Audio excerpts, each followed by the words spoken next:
Good evening, ladies and gentlemen. My name is Nozizwe Somkesi. I'm the Deputy Chairperson of the Midrand Branch. My duty is just simple for this evening, is just to welcome everyone else and also hand it over to Tulani, who will be facilitating the session.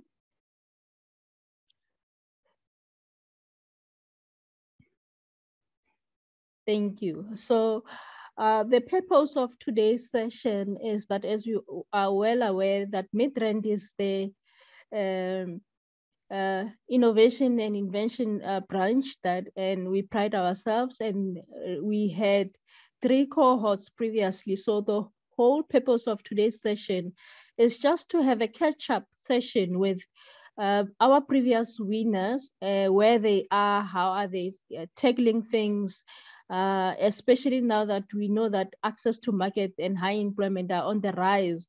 What innovations are there? Are they doing well after the session that they have had, and how are their invention things program going on? And just for a brief introduction, I'll just introduce the team. Ntantla is on the next slide. So our chairperson, who's not available, is Mr. Putu Khano. And then there's myself as the deputy chairperson. We've got the secretary, which is Tulani Ngubani. And wow, I'm excited because I'm no longer the woman in the team. We've got Nonkululeko Mutebatsi, who's also project management and events. And then we've got Brendan Botha, who is in charge of leadership, membership, and then in our branch. And then we've got young professional head, which is Colbert Makubela. We've got treasuries. We've got Mzwandile Nyoka, who is the treasury, and we also have Khomotso Mahuma, who is the assistant treasury. So we don't want to keep you long for today. So we'll run through the proposed agenda for today. We are anticipating to finish at least by 7:30. So in our next slide, our program will run as follows. Ntanta.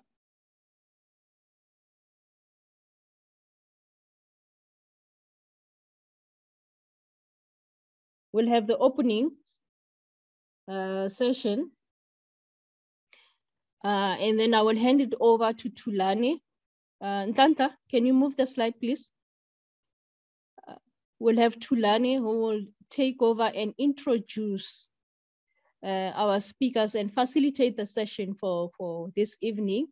And then we'll have a Q&A session and introduction, and hopefully we will wrap up around 7:30 or earlier than that. So on that note, I want to welcome you, everyone else. We are excited to have you on board, and let's make this interactive and learn from each other. Thank you. Tulani, over to you. Thank you so much, Nozi, for welcoming us. Without really wasting time, a very good afternoon or evening, ladies and gentlemen. Access to market remains being one of the bottlenecks for many entrepreneurs. Around about 70 to 80% of SMMEs fails within the first 36 months of operations. One of the challenges that entrepreneurs, in particular SMMEs, that are faced with is the inability to access the market. And as such, this results to many entrepreneurs or SMMEs failing. Ladies and gentlemen, my name is Tulani Ngubane, and I have been requested to run with the program for today's event.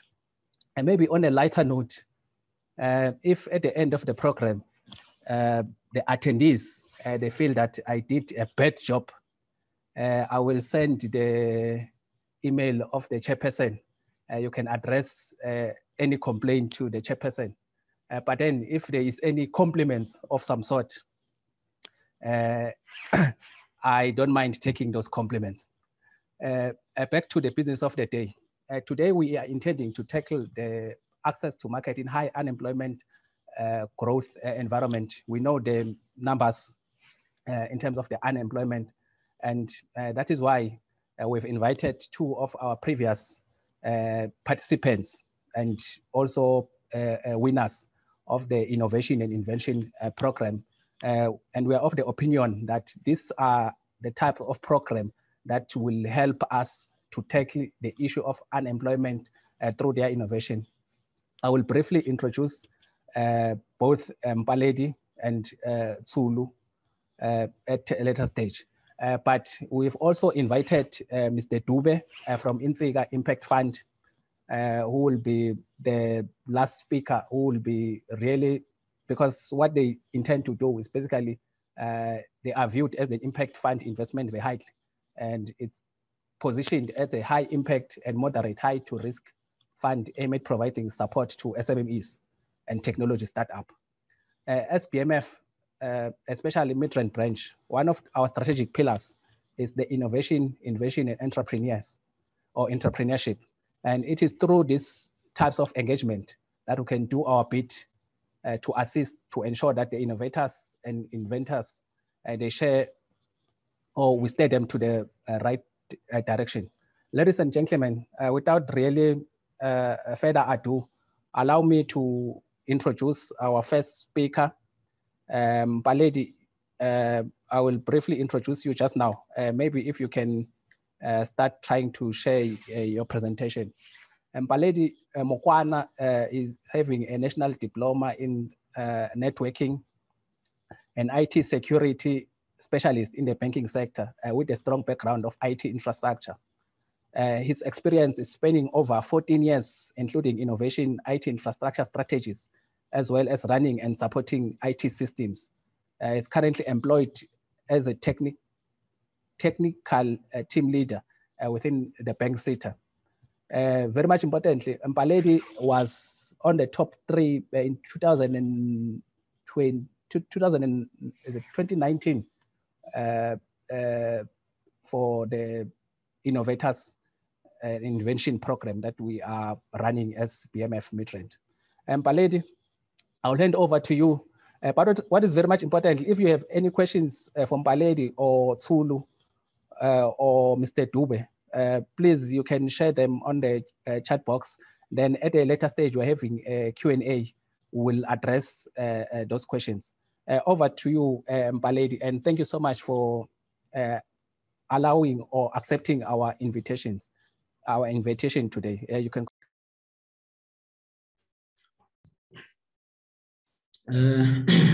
Thank you to Chairperson, and thank you, Mr. Ngubane, for the introduction and of course the invitation.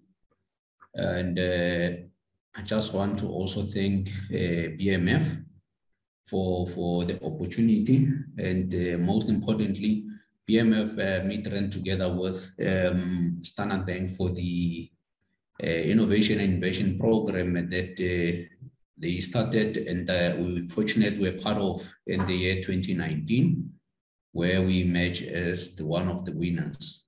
And yet again, I just want to thank you for, yes, after the program is closed or ended, you are still here with us, trying to keep us on our toes, trying to check how far have we gone, and most importantly, trying and extend that helping hand.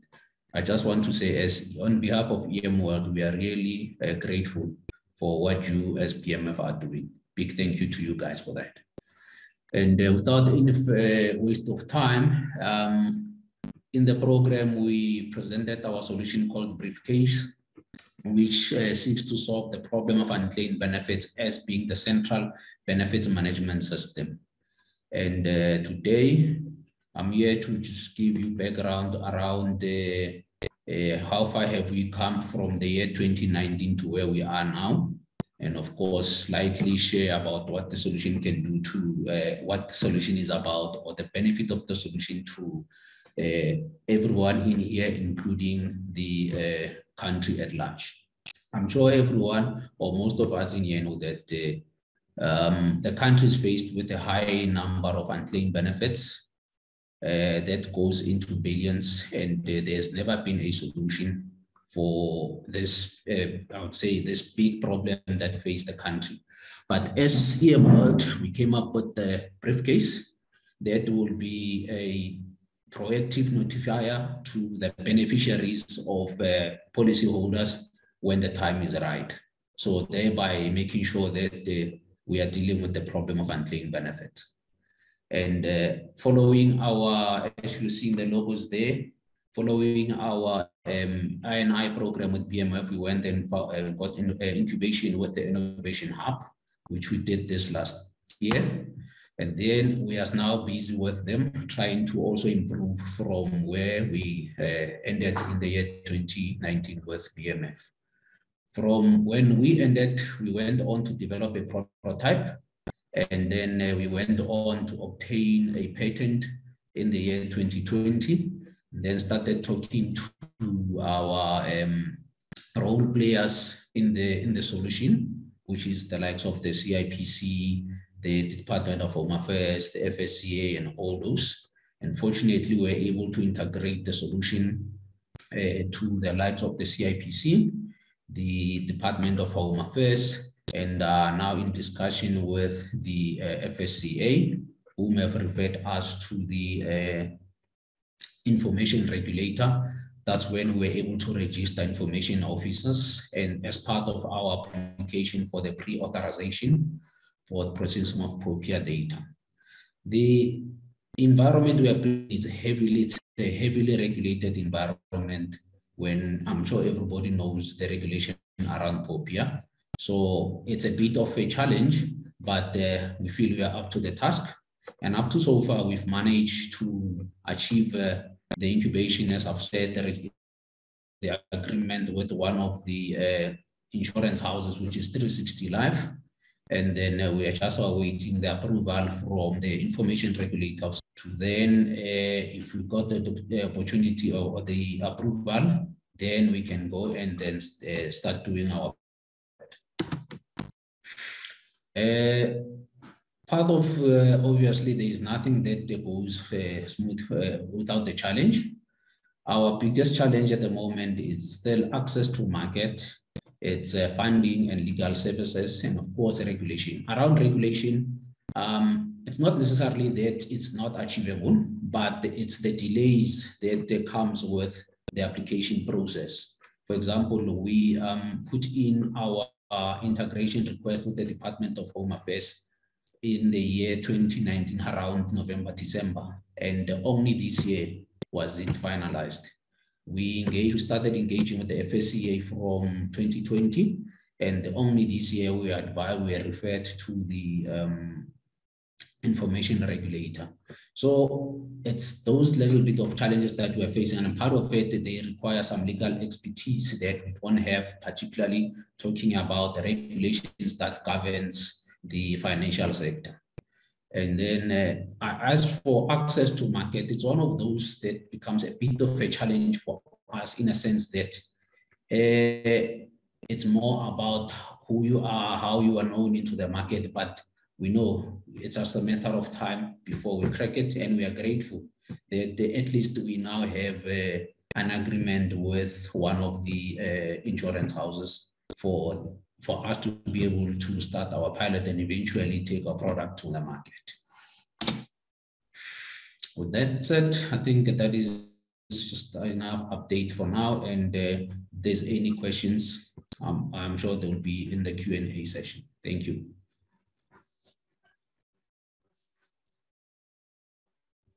Thank you so much, Baledi. Colleagues, if you have any question, as I said earlier, you can either use the Q&A or the chat box so that we can be able to note them. So at the end of everyone's presentation, then we'll then tackle those questions. The next speaker, it's Zulu Ramukoka. When we started with the innovation program, that was in 2018, she was the winner. Meaning she was #1. The problem that she is solving is basically solving the issue of proof of residence, especially in rural areas. Maybe a brief introduction for Zulu is that she's the founder of Address Docs, and she is a professional in the financial service industry with over 15 years experience in the financial service industry. At Zulu, she's an advocate for digital transformation and inclusion of rural communities in the mainstream economy. She's a social entrepreneur and community activist who holds a master's degree in information technology, a BCom in informatics from the University of Pretoria, and she's currently pursuing her PhD in the field of IT, focusing on the artificial intelligence and enable her to bridge financial and digital exclusion gap. Allow me to then hand over to Zulu to prepare her presentation. Thank you. For many living in rural areas and informal settlements. Right. Good evening, everyone. I hope you can hear me. Yes, loud and clear. Okay, cool. So I thought I'd just quickly play a video of Address Docs before I start with my presentation. Thank you so much for the opportunity to be here. So allow me to play a short video and then I'll start with my presentation. Thank you. For many living in rural areas and informal settlements, obtaining a proof of residence can be challenging. These residents may struggle to identify and access their local tribal office or ward councillors, and without a valid proof of residence are ultimately denied access to life-improving facilities. Address Docs is a digitized verification platform that enables registered users to authenticate their residential address through a simplified and streamlined online process. Once registered, users can send an authentication request to the relevant traditional council and third-party authorities. Upon verification, they can access their proof of residence conveniently via email, WhatsApp, or the Address Docs webpage.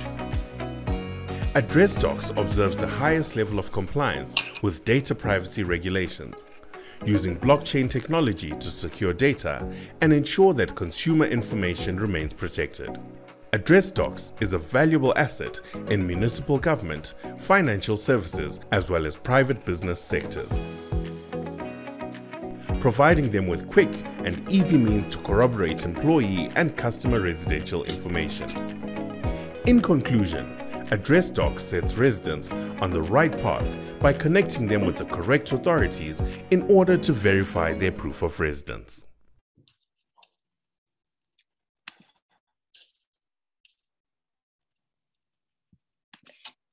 Thank you so much. I hope you kind of get an idea of what we do at Address Docs. Good evening. My name is Zulu Ramukoka, and I am the founder of Address Docs. And my journey started with BMF in 2018, when Address Docs was a thought and an idea. BMF has really come through for me in terms of taking me from an idea that I had, which was a problem that I faced growing up in the rural areas, and the challenges that we faced in terms of, or the community actually faced in terms of obtaining a proof of residence. And since then, I think the journey has really taken me to where I am today with Address Docs. So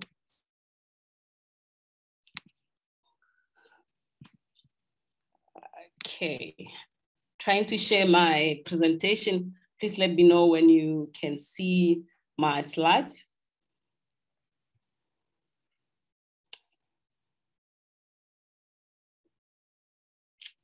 Yes, we can see. Oh, thank you so much. So yeah, coming back today, I think it's really an honor for me to come back and actually report back to the branch and say since winning the prize. Starting off with BMF in the Innovation and Invention Program, there has been so many developments that happened. We had to pivot. We had to, to reinvent ourselves in terms of what the product actually started off with, in terms of what we are solving for to what it is today. But the problem has always been one, which is how do we actually make sure that people in rural areas have access to services? So Address Docs is just a digital platform that just will enable everyone in rural areas to get a proof of residence. This is an important platform that really is going to ensure that there is a credible platform where address information can be verified. And yeah, so we're still getting there, and access to markets is still a big problem in our side. But I think we have made a lot of progress in terms of finding the right platforms to present this innovation to the right people, in terms of who are actually in charge of rural development, who are in local government, and to take us to where we are now. So the problem that we're solving, right? So I wanted to kind of position Address Docs today in the context of unemployment and low growth opportunities. So the solution that Address Docs is really bringing to the table is really looking at, we have implemented Address Docs in about 3 local municipalities now in the Northwest Province. And we are enabling it through a WhatsApp conversational AI bot, currently. And initially when we started off, we built an app, a mobile app, and it didn't really take off. And so it was important that we really adjusted to the market that we were serving, and make sure that we take the market with us and co-create with the communities that we wanted to implement Address Docs in. So for the residents, we needed a platform that was accessible to them. They are already using WhatsApp, and it was something that we needed to kind of ensure that we don't introduce a new platform, because once we don't get the people in the rural areas being able to use the platform, then it becomes a problem. It does not solve the problem that we are looking at. So in the context of unemployment, a proof of residence letter in some of these communities, especially in the Northwest Province, in the Rustenburg area, in mining towns, a proof of residence from your Khosana or your Khosi is the first obstacle that you face in terms of getting a job in the mine. So if you don't have a proof of residence, it's just the first barrier in terms of getting employed or even considered for unemployment.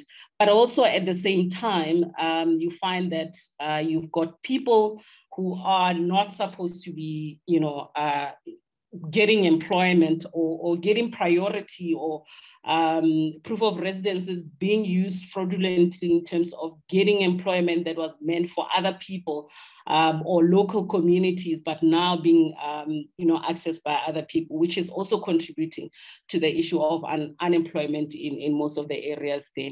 So this was something that, in terms of access for the youth in Northwest Province, this was a big thing that we needed to actually start solving. And I can tell you now, we have over 2,000 users at this moment who are actually using this platform to get their proof of residences at this point. The local authorities in Northwest Province are traditional authorities. So you're talking about Khosana, the headman, the chief, and I think the biggest challenge that we had there is, education around digital technologies. Digital literacy is a huge, obstacle in our side. So you know, so it was a matter of educating the local authorities of what it means to have address docs as part of, you know, getting them onto the platform. And it has really assisted most communities in terms of land administration, occupancy management, and where people are living, and some basic information that we really take for granted. You know, it has been able to close that gap. And basic service delivery, I mean, in the time of COVID, when offices were closed, it meant that most of the residents were not able to access many services. And having address docs there meant that, you know, the provision of letters still continued. And obviously in the privates or third parties that are using the platform, for background checks or any risk management, you know, needs, it is still there, and you know, it's still serving the purpose of what we started off with. So really, you know, in terms of where we are now, we are on a growth trajectory as address docs, and I think as much as COVID has really impacted most of the, you know, the economy, we have seen a greater change in terms of how, you know, many, I guess, people that we are approaching, you know, there are willingness to actually try out, you know, technologies that can actually improve their lives. So obviously the value proposition that we have for most communities, online mobile access for the residents in the communities. We are offering the service of free of charge, and also to the traditional authorities, we are offering the service free of charge. Where we are actually looking at, you know, in terms of, you know, our revenue model is where third parties wanted to verify address information, and that is where we you know, we haven't really gone to a stage where we started collecting any revenue from a you know, from a business perspective, and we are in a process of actually getting advice in terms of how do we actually move from where we are into a revenue stage and you know, and a fundable stage where we can start looking at how we can grow as a business. So part of, you know, developing address docs really opened many opportunities for address docs, and I say that because initially when you start thinking about a proof of residence, one of the things that you think about is just that, you know, it's a proof of residence. There is so many services that really came out of our engagement with communities. We are looking at expanding the platform, you know, giving services to business forums within communities, you know, issuing of business permits, you know, so many other services that actually trickle out of address docs. And one of the simplest things that really, you know, we really take for granted, we started introducing address docs in one community, and they started using it as an employment database in terms of understanding how many young people are not employed in those communities. In that way, they know what skills are available, and when opportunities come, they know who to actually talk to, and you know, how many young people need employment. And part of what we started doing as well is generated automated CVs to the young people in those communities, which is a service that which we really didn't anticipate would be something that we actually start getting into at any stage. So we've expanded the scope of what we are looking at, but you know, in a bigger scheme of things, it is problems in communities, in rural communities, because there is you know, a lack of knowledge about how to do certain things. So we're just opening up opportunities for young people to be able to access opportunities, whether it's employment or whether it's procurement opportunities. So yeah, so that is where we are as address docs. So just taking you through the, the stages, the milestones where we've been from 2018, 2019, we went through the Diageo Social Challenge. We went to top 10 in the Diageo Social Challenge. In 2020, we got a grant from TIA, Grassroots Innovation Grant, which really has helped us a lot in terms of where we are now. And fortunately now, we have been included in the Digitech program by the Minister of Department of Communication and Digital Technologies, where there is support in terms of access to markets, which is really what they are assisting us a lot with. I mean, in terms of getting, the MECs of COCTA, getting into organizations such as SALGA, where they do local, they are able to open doors in terms of local municipalities for us to be able to talk to them and really present our value proposition there. And I'm also happy to announce that we are a finalist in the SAB Foundation for Social Innovation Awards. We have been informed in a few days, last few days, that we are finalists in the Social Innovation Awards. So really excited about that. And we've started. I mean, we've got 3 local municipalities in the Northwest Province already using our platform. We are intending to launch, I think, 1 municipality a month from now on, with the support of, Department of Communications. I think we have had a few engagement with the department so that we can start looking at, the SA Post Office, who used to be managing addresses on behalf of South African government, and they've been issuing postal managing address information on behalf of the government previously.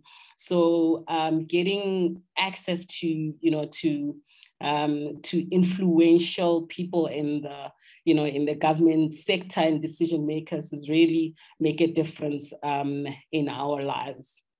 So I will stop here. I wanted to talk a little bit more about the access to markets. I don't know how much time I still have. This way. You can go ahead, man. You can carry on. Yes.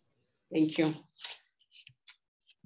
Yeah, so I guess what I wanted to talk about with regards to access to markets is really understanding the product. And maybe, in the beginning, we take it for granted that understanding a product is something as simple as just saying, understanding what you are actually selling and the product, the problem you're solving.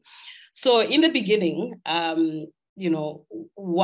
when I started off, I thought, what we're solving for is a proof of residence. What we're selling is hope to an unemployed person in the rural area that, they are able to access employment, is hope for a business person in the rural area that they are able to access opportunities in the local mines in the Northwest Province. So it is the little things that you really see happening that really makes it worth it. But also, I mean, thinking about it, what we are selling is not a proof of residence.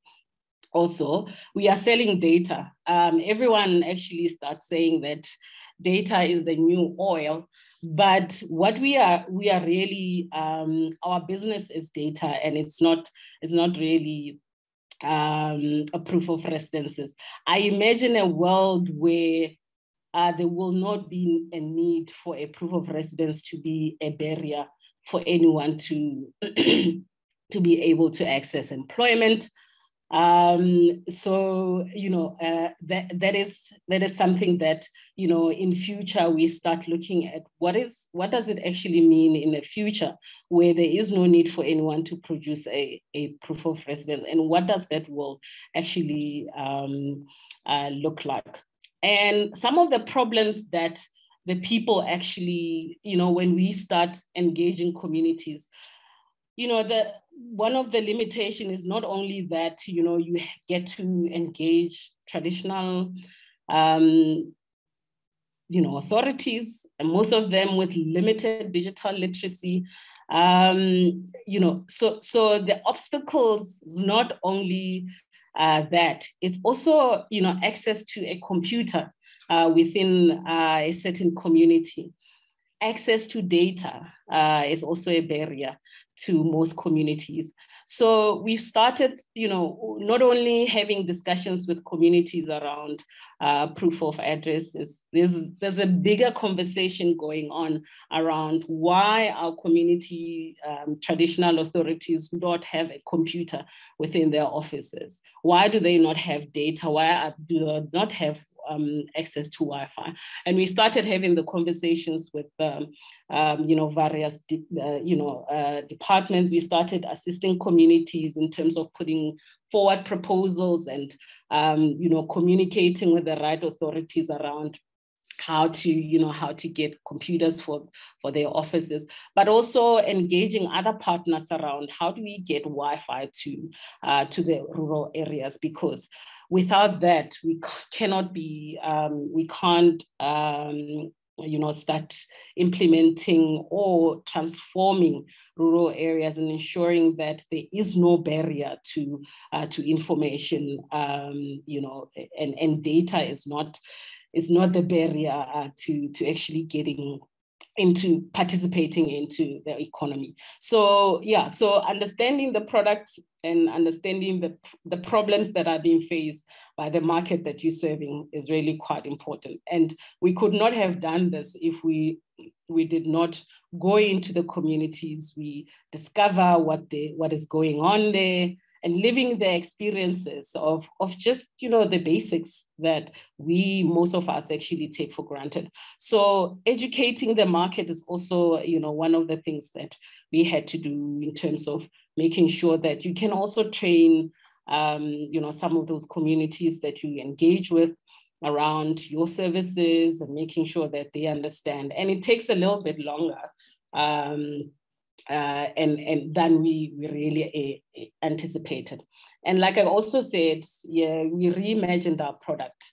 We started off thinking big around, having a mobile app, and you think about, downloading an app into a phone, it becomes another barrier. So we needed to have a platform that is easy and simple to access for them to be able to use our service. And the networks and the partnership really, really works. And BMF is one of those networks that have really assisted us. In the beginning, we started engaging many organizations around address docs to kind of open doors in terms of what are the services that we can provide to them. And it's not only opening those doors, but how do you also maintain the relationships that has been developed. And sometimes we might have started talking to certain stakeholders or certain organizations, and as a startup or as an innovator, you're not ready to move on to the next stage. So there's certain, I think from experience being on this journey, I've learned that, you grow with your business, and you don't, you grow with our market actually. So you don't rush ahead and leave your market behind, and then you end up with a product that is not that is no longer relevant to what you are looking at. So so my parting word is so instead of in terms of the access to market, there's many challenges, and I think the best advice is really to embrace them and help us guide us in the journey. And this has really been something that I really take to heart, because the challenges, it started in 2018, it's 4 years down the line. We've pivoted so many times, and pivoted not, in a good way, because we needed to refine the product that we had to the stage where it is now, where it is actually serving the purpose of where it is now. The challenges that we face right now, or the market that we're serving is facing, part of growing as a startup also, it helps us to actually have increase the scope of actually the solution that we are bringing to the communities that we are engaging with. And then finally, just wanted to say, never underestimate the power of the T-shirt, which is one of my, my favorite quotations. If you had not noticed, I'm already wearing an Address Docs T-shirt. But the analogy around the T-shirt is that, you might do a great presentation, but because you spilled coffee all over your shirt, that could be the only thing that is trending after the presentation. So just want to say to the members of BMF and the friends of BMF is that, you sometimes just need support to just lift you up. Sometimes when things do go wrong, and just give our entrepreneurs some support and ensure that they get the necessary support. So I guess my final parting word for today is that most of the BMF members are in leadership positions within organizations that needs to be opening doors for entrepreneurs like myself and for young people to be able to access opportunities. What are you as a leader doing today to close the gap of unemployment? It might be in a form of skills for a young person, an opportunity for a young person to be employed in your organization. It could be that you need to be buying from a service, service or product from a small business. And that's what we all need. We just need that little lift, and that will really make a difference in our lives and to the other entrepreneurs. Thank you. That's all from me. I'm happy to connect with you. I've got my contact details. Happy for you to post the questions. Thank you. Thank you so much, Zulu, for a great presentation. And also, Baledi, thank you so much for the great presentation. Colleagues, we are having a challenge with Ukuma Dube. He's having a problem with load shedding. His connection is very poor. So we are trying to connect with him, but if it fails, then I think it at least gives us an opportunity to have enough time to engage. Let me acknowledge the presence of the provincial chairperson, Dr. Sibongile Vilakazi. Thank you so much for joining us. And I'm not sure, maybe if I can firstly address some of the comments and the questions that are on the chat box. And then Nhlanhla, you will advise if, I think it will also be beneficial to maybe whoever wants to pose a question so that we don't just limit it into the chat box, but you open the microphone. I'll really appreciate if Dr. Vilakazi, maybe words of encouragement. And also I see the chairperson of the branch, Puti, is also present. I'm not sure if he will be in a position to say a word or two. And obviously everyone who is present. Oh, I see Kuma. Say, are you able to do your presentation?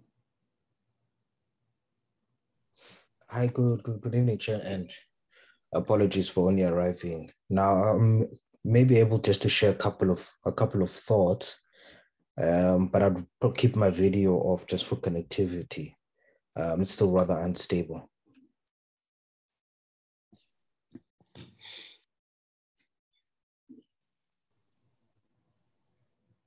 Yes, you can go ahead, my leader. Oh, okay. No, thank you. Again, Good evening to the leadership of the Midland branch and all the members that are here, as well as the special guests that were invited to this conversation. I must apologize for only joining as well. The irony is that the wonders of technology are only able to benefit from them if you actually have the power to connect. So we struggled to connect earlier on, still pretty much sitting in the dark, but we made a plan in order for me to share a couple of thoughts with you.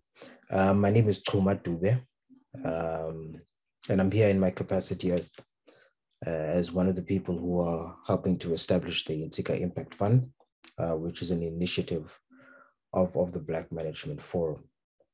And so perhaps maybe a good place to start before sharing just one or two thoughts around what the theme is and how the Antigua Impact Fund can be a response to what the theme of this conversation is talking to. And also try not to be too repetitive in terms of what I imagine the two guest speakers before me may have touched upon, particularly around trying to grow a business, trying to run a business, and what contribution those two activities might have towards navigating a high unemployment environment with little to no growth there as well. So the Antigua Impact Fund is imagined to be an early stage investor into Black and young and youthful entrepreneurship. To come in at the pre-seed and seed stage of the business, where we have identified a lot of the funding gap that exists, both in terms of the credit gap that we see, which is between 86 and 236 billion rand in South Africa, as well as from an equity perspective, because it's very difficult to value businesses at this stage of their development. It's also where we see the bulk of the failure rate, which I think is currently standing about 71.4% of SMMEs in our economy. A couple of weeks ago, I was just reading the National Integrated Small Enterprise Development Master Plan. And what was quite startling to me is that over the last 25, 27 years, we have not seen a growth in SMMEs in our economy. So in 1995, we had 800,000 SMMEs in our economy. In 2021, we still have 800,000 SMMEs in our economy, with only about 330,000 of those able to provide formal employment. So there is a big problem in that scenario. And so the Impact Fund is fashioned to be an early stage investor, but with a very much a focus on what we do post-investment in order to move the needle on what we call our impact areas, right? And so this is why we're an impact fund, and our impact areas are quite aligned with what the objectives of the BMF are, us being a BMF initiative. So we want to enable and support businesses that enable and support entrepreneurship and job creation. So that's the first impact area there. Can we support and invest in businesses, one, that enable entrepreneurship so that people can run their own businesses and help people run their own businesses. So platform businesses, so this is an example that comes to mind quite quickly. And also those that have a potential to create jobs efficiently within our economy. Number of jobs less important than the efficiency in which those jobs are being created. Very important for us at the early stage, because then that we can scale that as the business grows. But by efficiently, we mean National Treasury had a study out which said that it would take about R1 million in economic activity to create a single job in the South African economy. Can we do that for much less? Because then that would be quite helpful in how we solve the high unemployment question. It would be less expensive to do so. So that is the first impact area. The second impact area is are we providing access of goods and services to underserved and unserved markets? So we're looking for businesses that can do that. And how we can help them both with our capital and our post-investment support in order to scale that access. That be access to healthcare, education, financial services, any of these essential goods and services that are currently not reaching these unserved and underserved markets, that are not growing the township and rural, that can grow the township and the rural economies. These are the businesses that we're looking to support both with capital and with post-investment support. And we're also looking to invest a lot in women-owned businesses. I've internally just set a target for myself that at least between 45 and 55% of the entrepreneurs that we work in must be women-owned, women-led.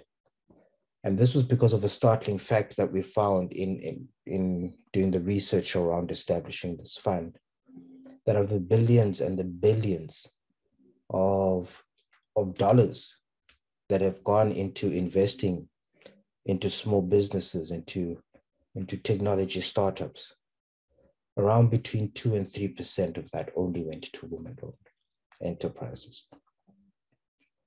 But we found in the study, particularly around South African-owned businesses, that women-owned businesses are most likely to be 1.3 to 1.7 times more profitable than businesses run by men.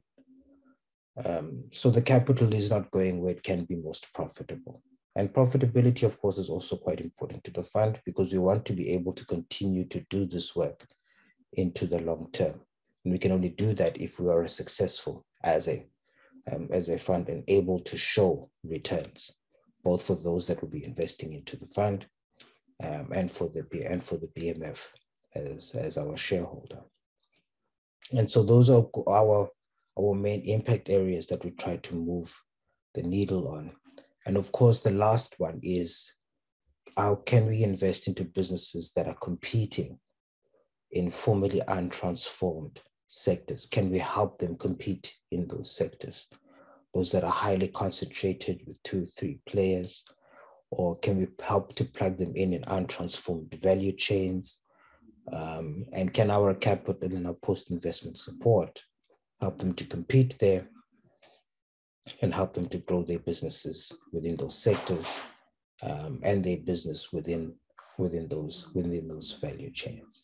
So those 3 is just the high level value of our impact areas. So more than looking for an investable business, we're looking for businesses that can help us move the needle on these things, so that we can clearly demonstrate and clearly communicate, 1, our investment performance as a fund, but 2, and most importantly for us, our impact as a fund, and an impact that is aligned to the objectives of the Black Management Forum.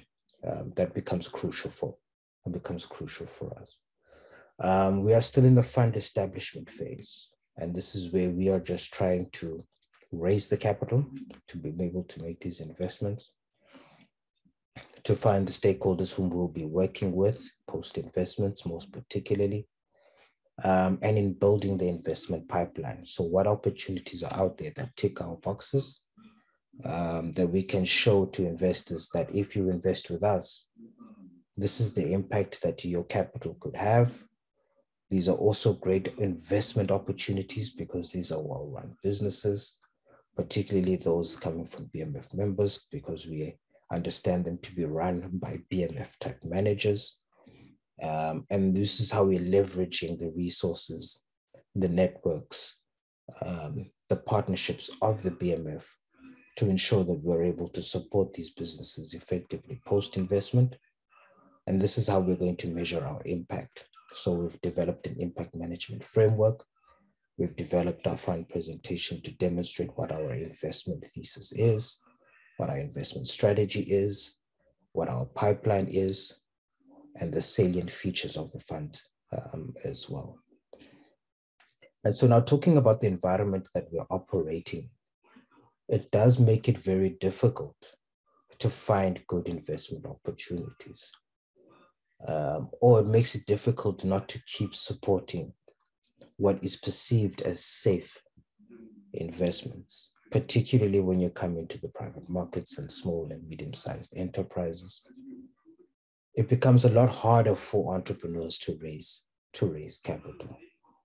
And we want to be able to take that extra bit of risk, particularly in this high unemployment, low growth scenario that we're in, to support business that we think can weather the storm and still be able to, once the storm is over, deliver the impact that we're looking for. And there are a number of things that we look at when we see whether or not a business will be able to weather the storm. The first is this a potentially, I beg your pardon. And one of the most important things that we look at, and this is perhaps something for all the entrepreneurs here to begin looking into their own businesses, is the burn multiple, right? And the burn multiple is simply the amount of money that your business has to spend in order to create new additional income in that specific year, right? So if you're burning R1 million in a year, how much in additional revenue does that generate for the business? And that's important because if you're going to invest and you have a very high burn multiple, your runway up until when you might need cash again in this environment might be very short. And if you run out of money even after we've invested, well, we may not be able to invest any more money into that business. You might run out of runway and your business will fail. So we're looking for businesses that can be frugal in these difficult times, but continue to do business and continue to earn and be in a good position to weather the storm over the next 12 to 18 months, so that then when we do really have to get into a sort of a recovery mode, post that, we might be in a good position, having learned some really great lessons, having weathered the storms. So I guess the advice to entrepreneurs currently is to really look at how much your business is burning through the cash and be mindful of that. Start creating that runway for yourselves sooner rather than later, because things are going to become more difficult before they get better. And also, this is why I think in this high unemployment scenario, we're really looking to find ways upon which we can create jobs more efficiently in our economy. We believe that we can do so by being quite innovative in how we deliver goods and services, and it's not necessarily a policy thing. Our economy can become more efficient, and that efficiency, we believe, is going to be driven by innovative entrepreneurs. And I think if we can be more efficient, particularly in what it takes to create a job within our economy, we can make a dent or begin to move the needle a little bit on our unemployment scenario.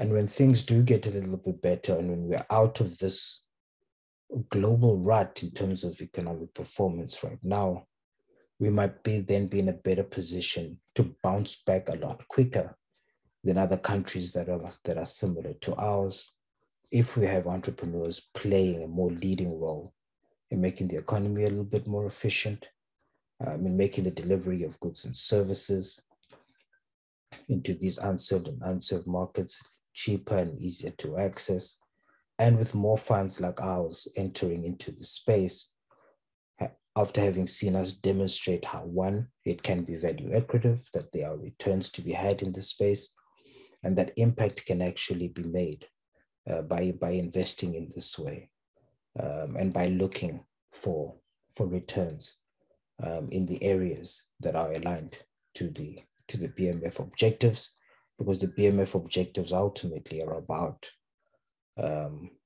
socioeconomic transformation, but socioeconomic transformation that leads to economic progress for all. And we think this is a good way to demonstrate that. And this is the work that we're trying to do. Perhaps without taking a little bit more time and maybe leaving more time for engagement, Chair, I may pause there with just those thoughts around what we're trying to achieve at the Impact Fund and how we see it fitting in the broader conversation here this evening around the unemployment and the economic picture as well. Thank you so much. Thank you so much, leadership. Maybe while on the floor, 2 questions from me. When are you anticipating, if I can use an IT language, they will say going live. But when do you anticipate to start, investing and so on?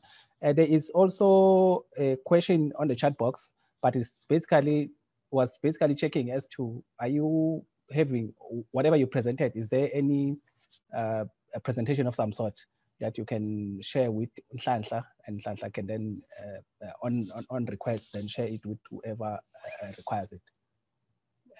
Let me start with that, and then I will note also some of the comments for Zulu, and I will open for at least 3 people. The first one will be Saki to ask a question. So if maybe you can address those 2 questions, and then we'll take it from there. Thank you.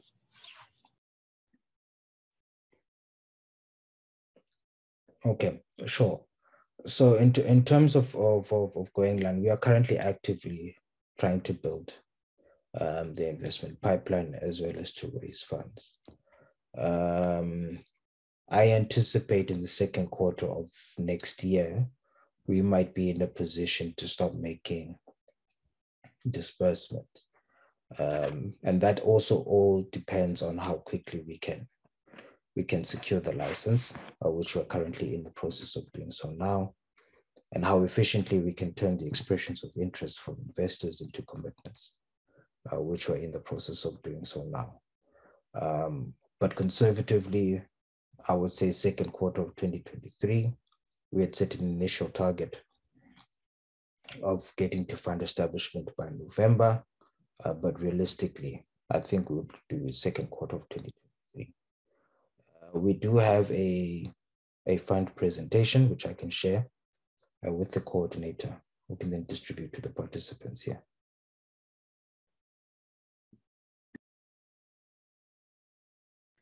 Thank you so much, leadership. There is a number of comments for you, Zulu. I'm not sure if you've been checking them. Then maybe high level. I just want to open, after you have addressed them, then I just want to open for 3 attendees to at least ask a question, taking into consideration that at 12:30 at least we want to close the session. Thank you. Over to you, Zulu.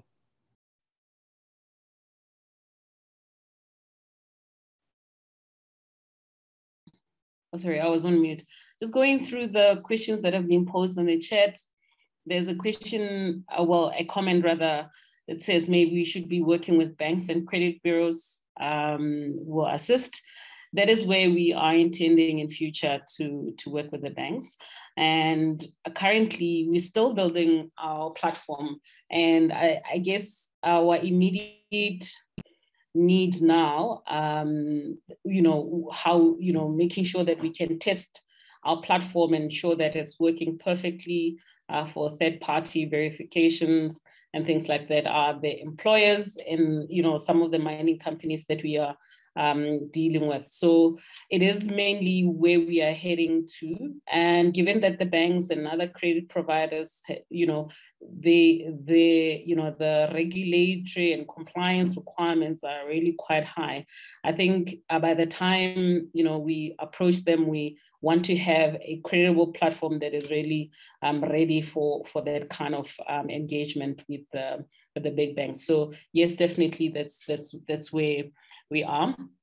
With a question that was asked by Saki around, do we have a plan for those that they don't have a smartphone? Yes, our platform is open to both people who want to do self-service on a mobile phone, but also for the traditional community or traditional councillors or administrators, they are able to issue a proof of residence from their side, so they can print it out for the residents. So it allows for both for self-service through your mobile phone, but you can also get an administrator that can issue the proof of residence. And I see that, the question from Nonkululeko with the barrier around digital literacy. What educational strategies have we employed? And what monitoring tools and feedback mechanisms are you using to ensure that we measure output? Yeah, with digital literacy, we are quite limited to provide, educational interventions through, our engagement with the traditional authorities or the local municipality administrators. With the resources that we have access to now, we are able to put interventions there, because that is where we need the authorities to be able to use our platform.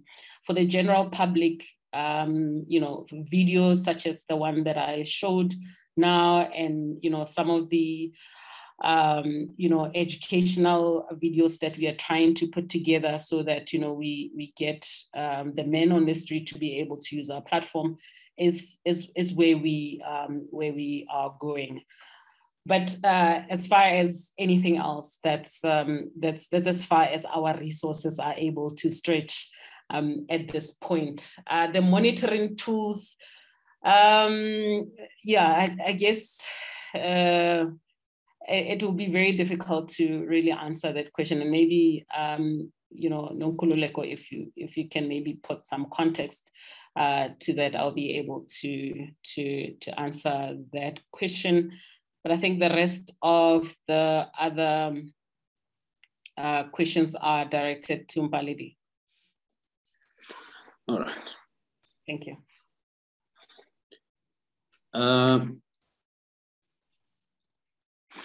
Thank you. And Chair, I've had to switch to my phone. My laptop was acting up, so I'm not seeing other questions, but I've seen a question around the value add and POPIA.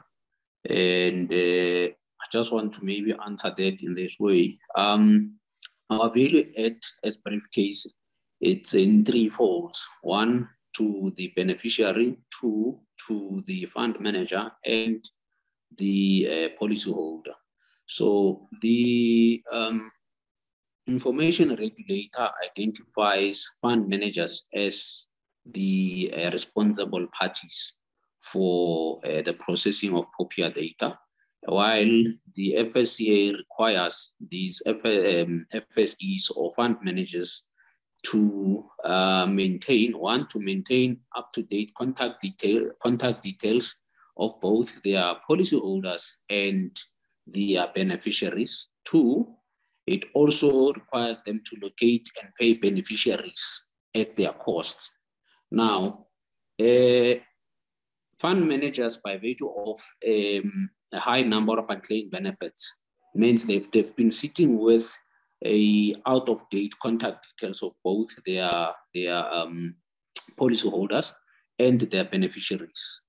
And therefore, as briefcase, we are saying we've got a feature called contact number monitoring, which will then help the fund managers maintain up-to-date contact numbers, for both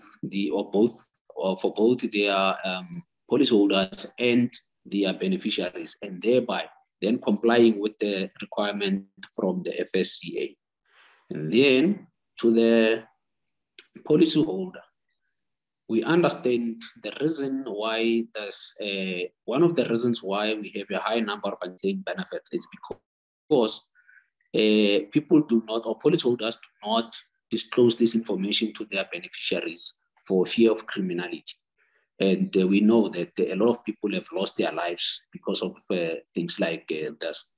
So we are saying as briefcase, we understand your fear, And much as we are going to be your mouthpiece when you are no longer able to speak. How do you do that? When the minute a death certificate is issued on your name by the Department of Home Affairs, only then will we then disclose this information to your beneficiaries that you had a will with FNB, you had an investment with Alexander Forbes, you have a funeral cover with Ashwa Paul, for example. And to the beneficiaries, we are saying we understand most of the people are destitute today because not because there is no money available for them. When you look at a program like Ifala, you find that a lot of people are being traced and located way after their parents or whoever was responsible for their well-being is no more. And by that time, some have dropped out of school, and then a lot of things have happened. People who have lost a lot of things in life. We are saying as briefcase, we are bridging that gap where there will no longer be a need for tracers. But at the time when it's important, you will get that information as the beneficiary. And around the POPIA, I did mention as part of my presentation that we had applied to the information regulator for the approval of processing or pre-approval of a pre-authorization of processing a POPIA data. By so doing, we want to be compliant with the regulation because we understand that the POPIA data, for us to be able to first monitor your contact details and be able to get your the alive and death data from the Department of Home Affairs, we need to be compliant with the regulation, and hence the need for us to go and get a pre-authorization. I'm not too sure if there's any other questions that I'm not seeing, because I'm not seeing any on my phone here. Can I ask Chair if you can help me if there's any questions directed at me? No, there is no question, my leader. But then if there is any other question, then we will probably send it directly to you. Then we can see how we engage. Colleagues, I want to do this. It's 22 minutes past 7. So I want to check with Saki, if Saki, because is Saki still here? I don't see, oh yes. Do you still have a question? I know there's a question that you posed earlier. Is there any other question that you want to pose very briefly? Yes, sir. No, I'm covered. Thank you so much, leadership. Dr. Sbongile, I want to give you an opportunity to say a word or two, be it a question or words of encouragement. Over to you, Dr. Sbongile. Oh, thank you so much, leadership. I wasn't expecting to say anything, but just maybe to say thank you for this conversation. And I think it's one of those that are quite needed, because if you think about what we do as BMF, the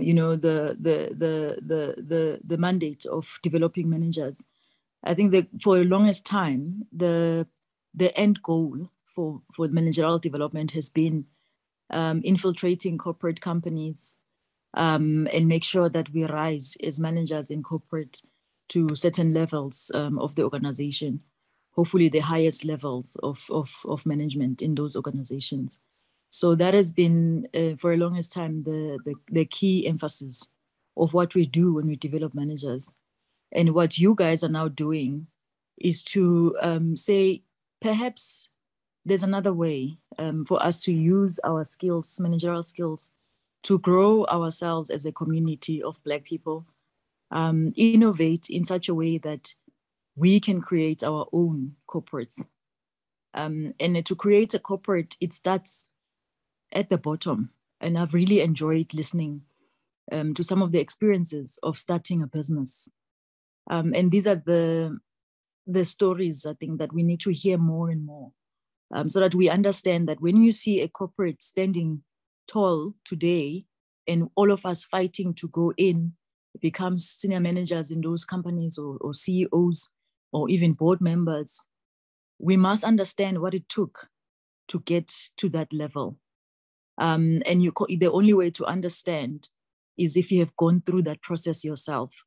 And if you look at the majority of the population being us as Black people, it only makes sense that the economy of this country can only grow if we are starting our own and growing our own to a point where they are the envy of these worlds that people want to fight to come in and help us manage our own companies.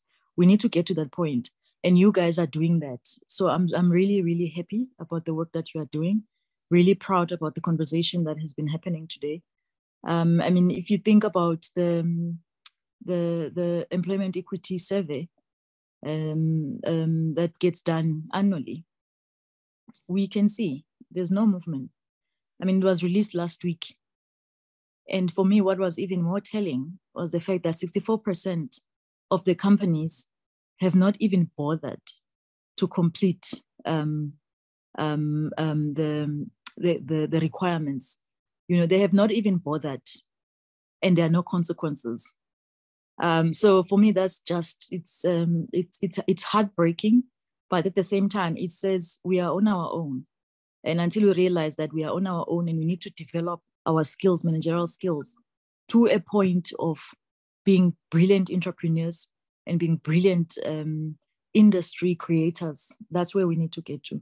So thank you so much for this conversation. Thank you so much to the guests who shared all the lessons that all of us who are sitting listening feel like, you know, there's so much I can do now. I feel empowered to do something.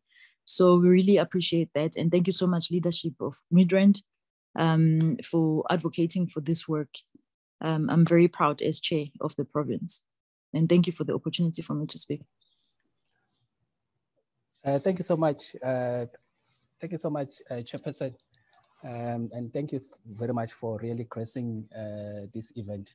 Colleagues, you will remember that initially we wanted to host you in person, but unfortunately, because of load shedding, we could not. But we are really grateful to have had this discussion. I know they've been saying to me they are having a problem with connection. So, but we are really, really happy to have been able to have this event. And at some point, we're having around about 26 attendees, which is not a bad turn-up.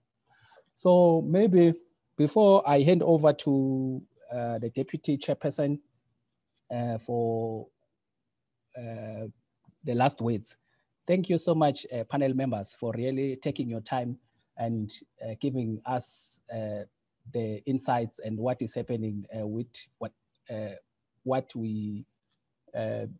you've been doing. And I'm sure that probably within us, there is certain people that can really assist. And there, probably some of them, they are working in certain departments. So it's very much important to have this kind of discussions so that some of the opportunities, they will be unlocked. Nhlanhla, can you kindly share the last slide? While you are sharing the last slide, I once read that saying that for what is worth, it's never too late to be whoever you want to be. I hope you live a life you are proud of. And if you find that you are not, I hope you have strength to start over. So those are my parting shots. But very much importantly, as Midrand branch, these are some of the activities that we are so much looking forward to. So the reason why we didn't put everything here is because some they are not confirmed. So if you have any questions about the branch, here is the email address. And we try at least on a daily basis or on a regular basis to check the activities that are happening on the email address. So with that being said, I hope I managed to make the management committee proud. As I said earlier, if there is any complaints about how I handled things, I will share Puti, the chairperson's email address and phone number. But obviously, if there is any compliments, I am willing and ready to accept them. With that being said, Deputy Chairperson, over to you. And thank you, everyone. Thank you, Tulani, for that stellar work that you've done. And I would like to thank all the speakers who availed themselves, and also, most importantly, our members who were very patient, even though, we are experiencing load shedding and everything else. Thank you for soldiering on. And if there are any questions regarding this or more clarity, please feel free to contact us on our email address, and then we will attend to you. On that note, enjoy the rest of your evening, and thank you. Goodbye.